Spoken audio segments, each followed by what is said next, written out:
Hello guys, যে যেখান থেকে দেখছেন সর্বপ্রতি হলে আমার সালাম, আসসালামু আলাইকুম। আজকে চলে এসেছি কুড়িগ্রাম জেলা ফুলবাড়ি থানা যতীন্দ্র নারায়ণ গ্রামে। এক অসহায় বোনের কথা শুনে আমার এক ছোট ভাই ফোন দিয়েছিল। ভাই কী কারণে ফোন দিয়েছিল?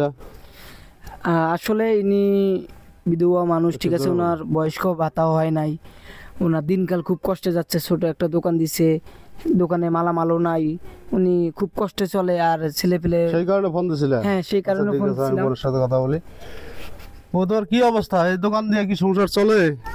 চলে না, না পেতে 400-500 টাকা নিয়ে আসছে। আল্লাহ মাল হরি পাগল নিয়ে 400-500 টাকা করে মানুষের কাছে সুদের উপর টাকা নেন? সুদের উপর টাকা নেই, এই টাকা নিয়ে ব্যবসা করেন? ব্যবসা করি। এই ব্যবসা দিয়ে 500-700 টাকার ব্যবসা দিয়ে কি আপনার এই সংসারটা চলে? চলে তো না। ওই পাগল নিয়ে আমি বিকেলে ওই একটা পাগল আছে? হ্যাঁ, একটা পাগল নিয়ে আছে, এই নিয়ে আমি দিন চালাই কোনো মতন।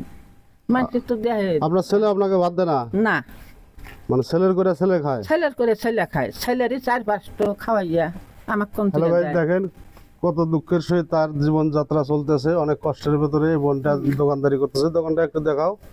এই দেখেন মালের পরিস্থিতি। সে 500 টাকা করে মানুষের কাছে সুদের উপর নিয়ে এই দোকানটা করে। এই যুগে এখনো 500 টাকা দিয়ে কি কারো সংসার চলবে? সেটা হলো তাও দোকানদারি করে। অনেক দুঃখের সাথে এই বোনটি দোকানদারি করে। তাই আমার ক্ষুদ্র ব্যবসার পক্ষ থেকে আমি বোনটিকে কিছু দিয়ে যাবো। আমি তোমাকে কিছু দিয়ে যাই, তুমি মাল ডাল করে আর বেশি করে একটু মাল করবে, ঠিক আছে? তোমাকে আল্লাহ জানা খবরটি বানায়, কোটি কোটি টাকার মালিক বানায়।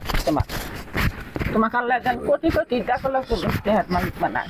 তোমার জন্য আল্লাহ জীবের দেয় দাঁড়িয়া শান্তিটা হবে। আমি তোমাকে 1000 টাকা দিয়ে গেলাম, আর সুদের উপর টাকা নেওয়ার দরকার নাই। তুমি এই টাকা দিয়ে সুন্দরভাবে দোকানদারি করবা। এবং তোমার পাগলিটা তোমার সাথে খায় না? হ্যাঁ হ্যাঁ, তাকে দেখান কি অসহায় তার জীবনযাত্রা, সেই চলতে পারে না। তার একটা মেয়ে আছে পাগল, তাকে নিয়ে জীবনযাত্রা করতে হয়, জীবনের সাথে যুদ্ধ করে বাঁচতে হয়, সবাই জানে।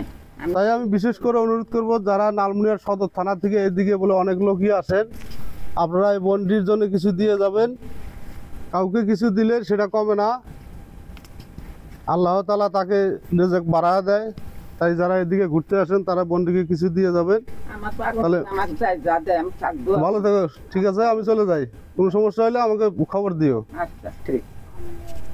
অসংখ্য ধন্যবাদ ছোট ভাই তোমাকে, তুমি এরকম একটা লোকেশন আমাকে দেওয়ার জন্য। তাই আমি বিশেষ করে বলবো, দেওয়ার জন্য তোমাকে ধন্যবাদ, অসংখ্য ধন্যবাদ। ধন্যবাদ আপনাকেও ভাই, আপনি গরিব মানুষের পাশে দাঁড়ান সব সময়। ইনশাআল্লাহ দোয়া করি আপনি এইভাবে যেন সবার পাশে দাঁড়াইতে পারেন, সবার উপকার করতে পারেন ভাই। তো ঠিক আছে ভাই, ভালো থেকো, আসি তাহলে। আল্লাহ হাফিজ ভাই।